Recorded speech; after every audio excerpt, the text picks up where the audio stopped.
I'd like to move my chair away from you. I feel like the president or something. And gentlemen, if you could just squish a little bit closer, please. Yeah. Pretend you like each other. I know it's a tough one. Yeah. Guys, can I get you to go a little bit to the side, is that right? Yeah. Thanks. Sure.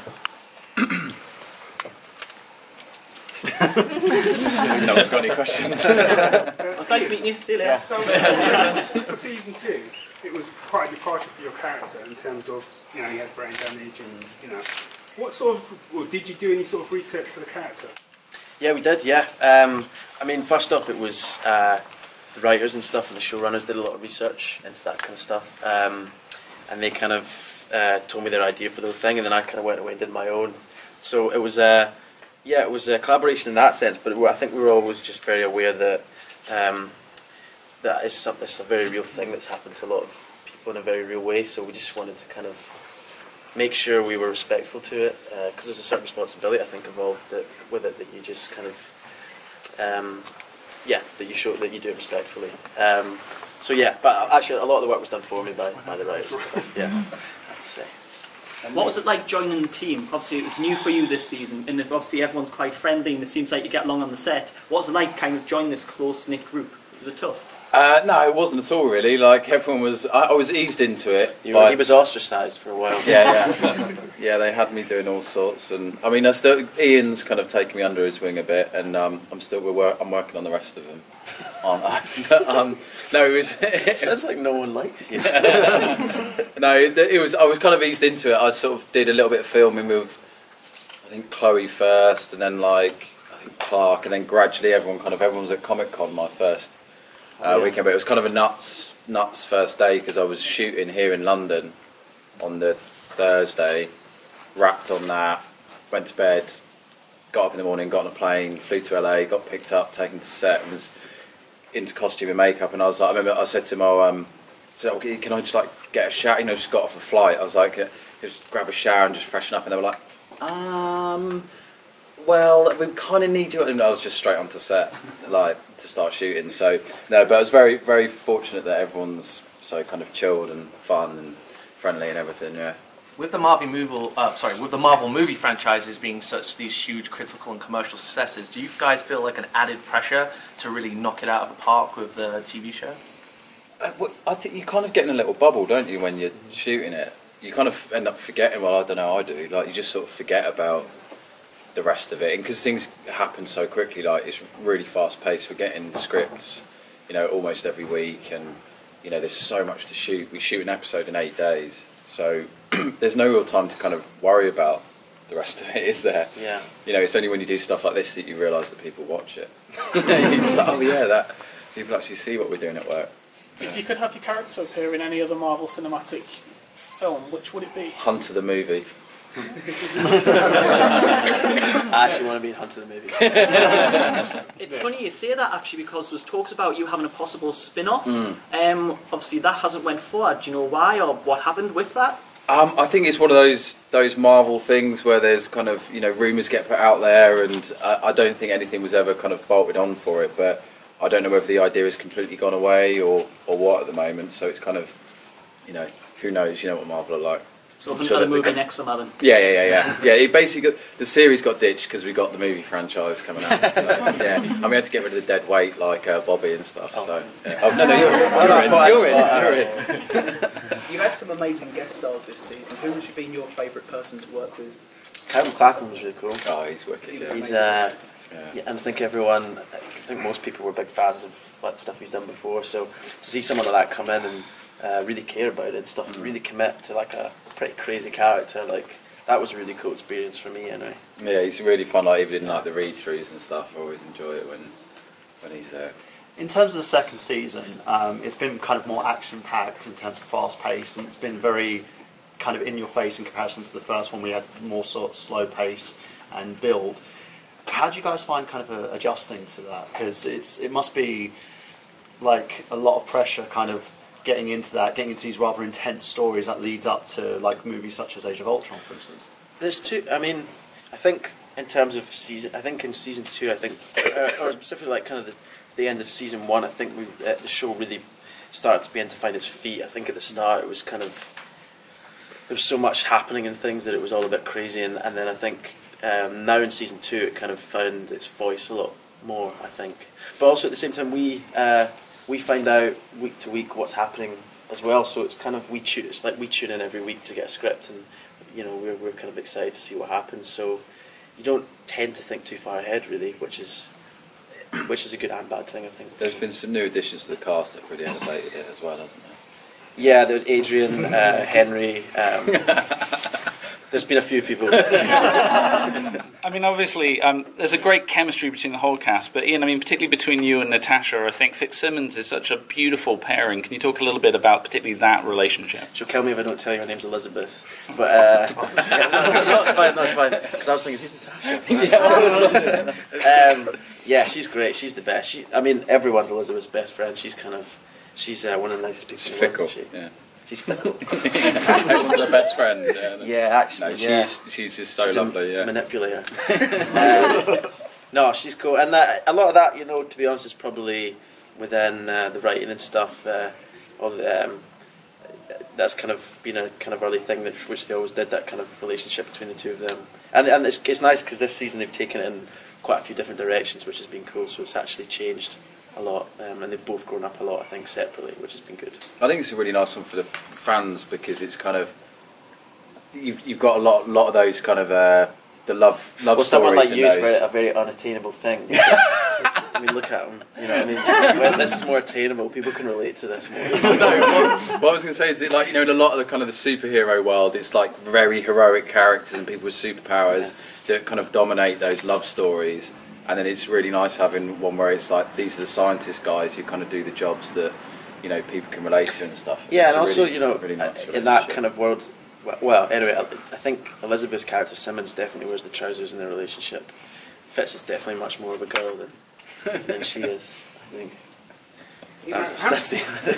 So how much input do you get into the scripts and your characters?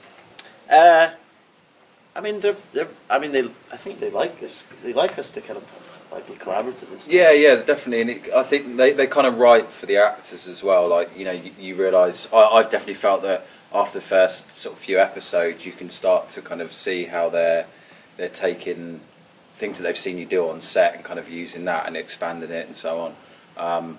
I mean, I've not had you know, this is going to be my second season that we're coming up to, and there's conversations that you have with the showrunners and so on. So I've kind of not gone through that, but obviously Ian has, and I think that's an opportunity to get some input as well. Yeah.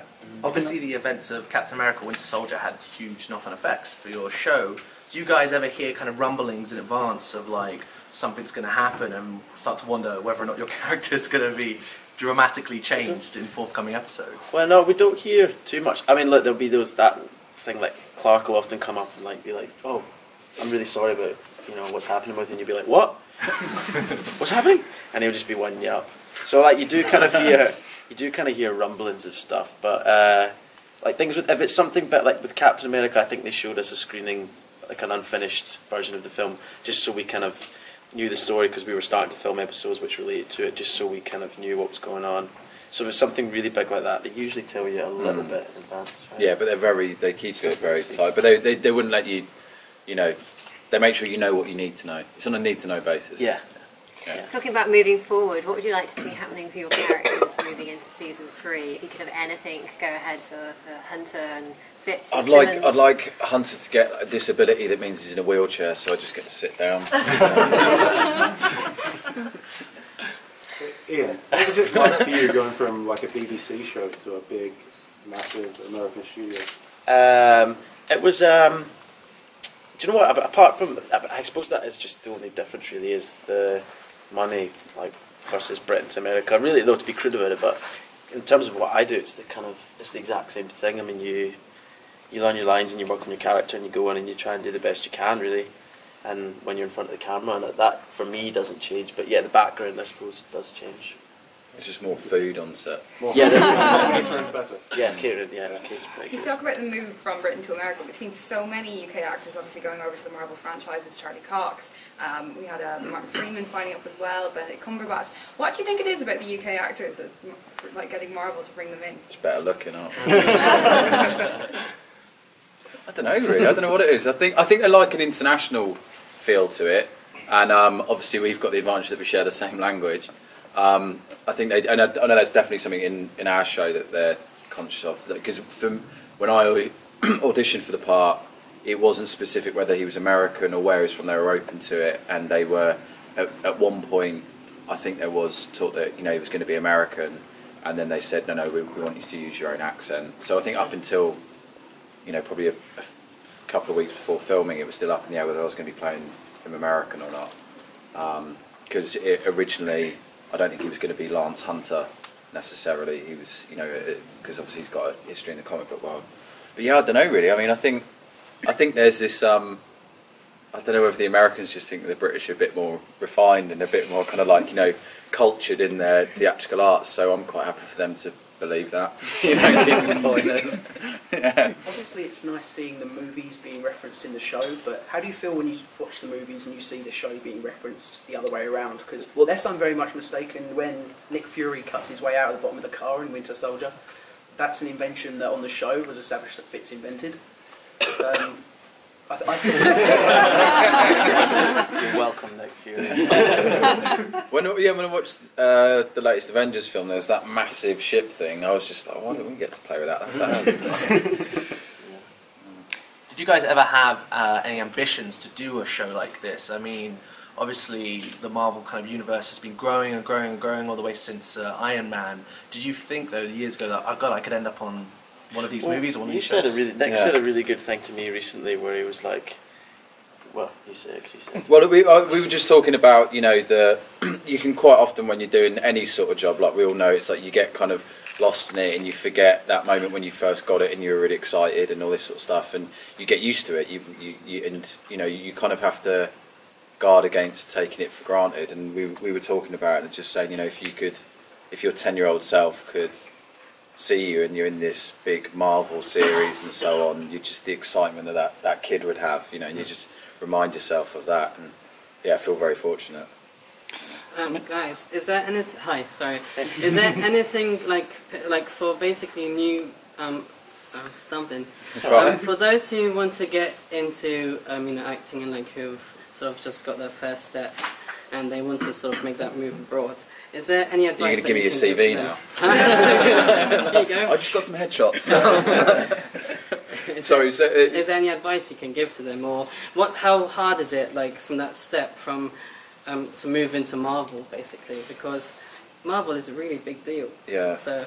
Well, I think what I would say is don't make a specific thing your aim, like something like saying, "Oh, I want to be in a Marvel thing." It's like I think that you need to fall in love with acting before you think about the jobs that you might get or the scale of them and so on.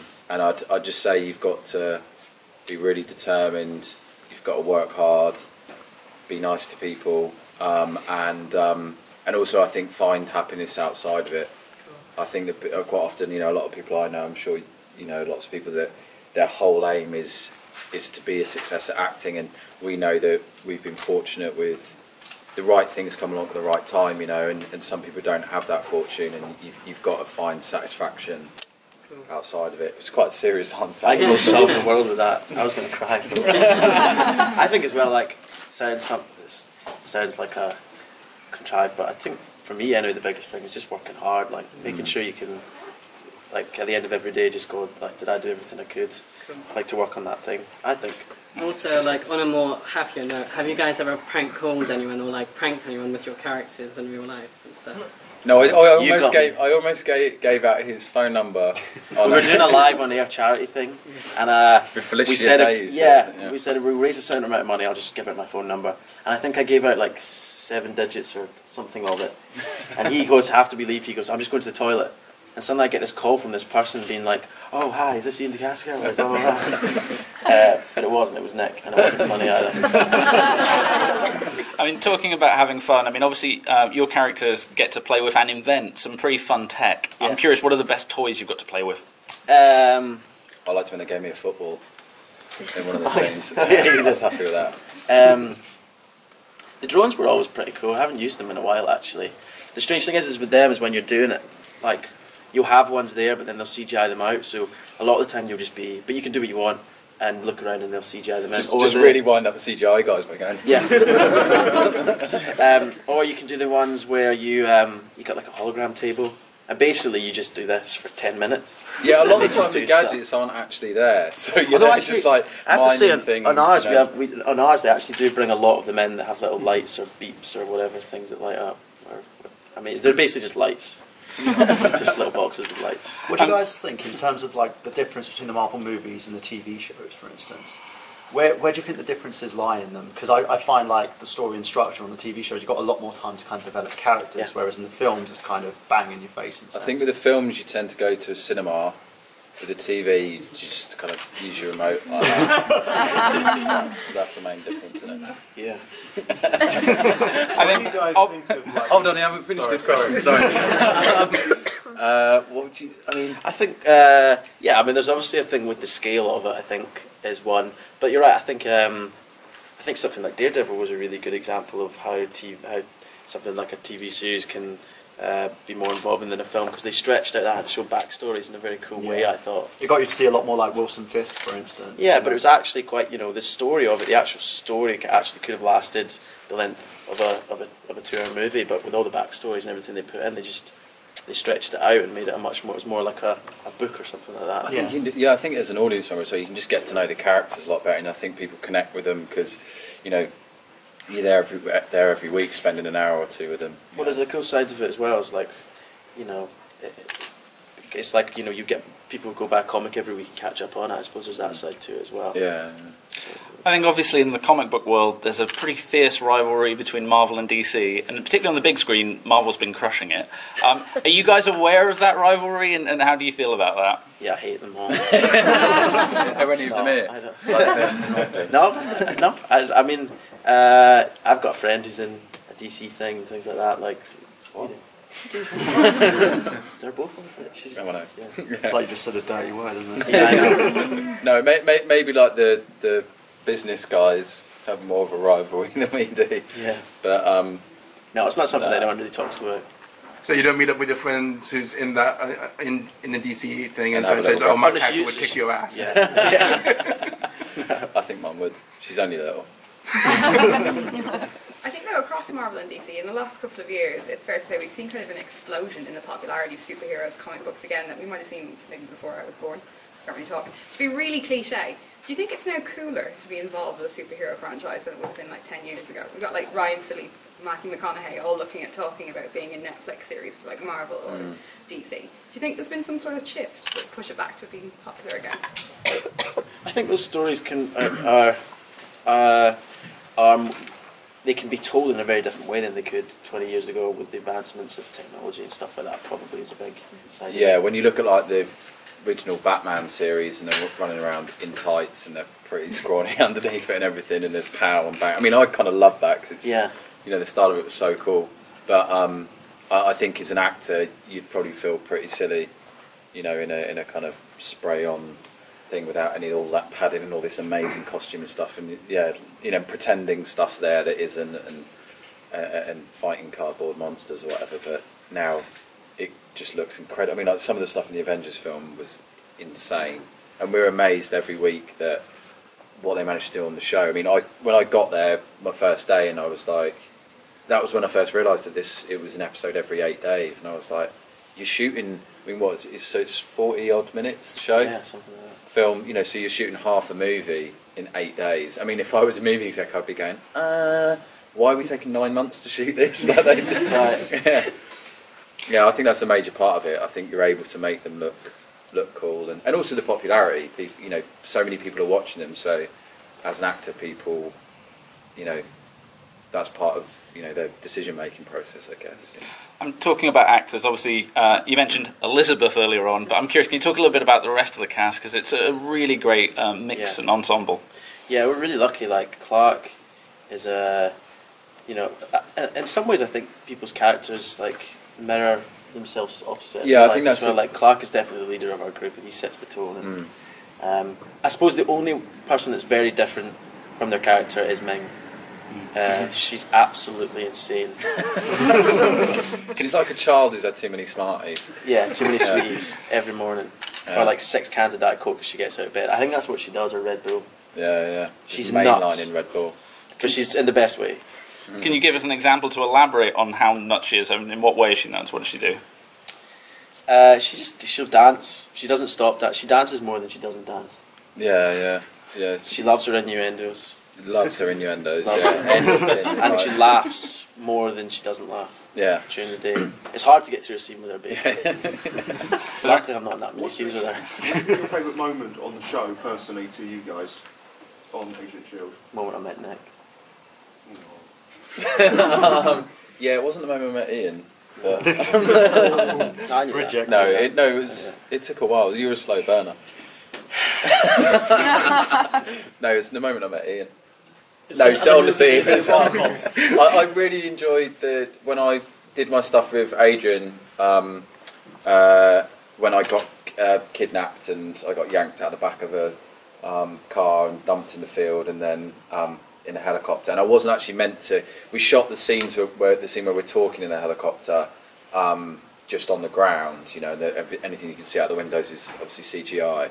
But they had to get the shot of the helicopter taking off and going through the mountains, and there was no intention for us to be in there for it. They were just going to do that for me, and I was like, I'm getting in that helicopter. And it was amazing. It was it's really fun working with Adrian. He's so on it and really funny and a really nice guy, but also bombing through. The guy who did the helicopter stuff is the guy who does Michael Bay's stuff.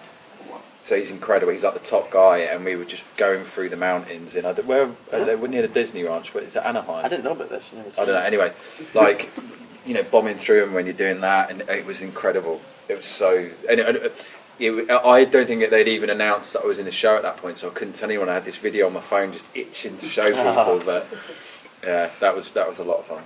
Yeah, and I really like the relationship in the show as well. We were talking about other actors, and I really like also the relationship between Fitz and Mac. And I was wondering if you talk about it, because he was one of the first to actually speak to Fitz like properly and stop treating him like it was he had a problem or something. Yeah. And I really like how you brought it forward in the show, and it was a really interesting thing. And then second half of season 2, everything goes to hell, and then suddenly they're not friends anymore. Yeah. So I was wondering how it was to work with Henry and how you approach that relationship as well. Oh, Henry's great. Yeah, he's such a nice man. He's a big gentle giant, and he was great coming in as well. I think it's just exactly what you said in terms of the characters.